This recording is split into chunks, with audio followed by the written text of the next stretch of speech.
So napagawa na natin yung ABS module nitong binibenta natin Fiesta na 2014 yata to. So palit tayo ng buong ABS module dito. Tapos pinagawa na rin natin yung mga kalampag-kalampag niya.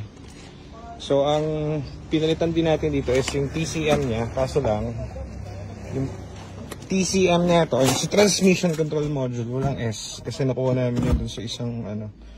Kaya pag naka-S, hindi siya nag-i-indicate. So wala siyang S. Yung iba meron. So ayusin muna natin yung kanyang S para very goods kapag nabili. Walang S eh.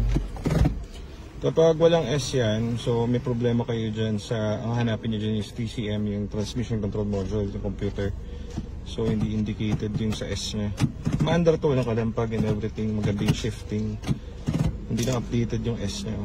Ayaw lumabas ng S. So gawin natin. Ayan.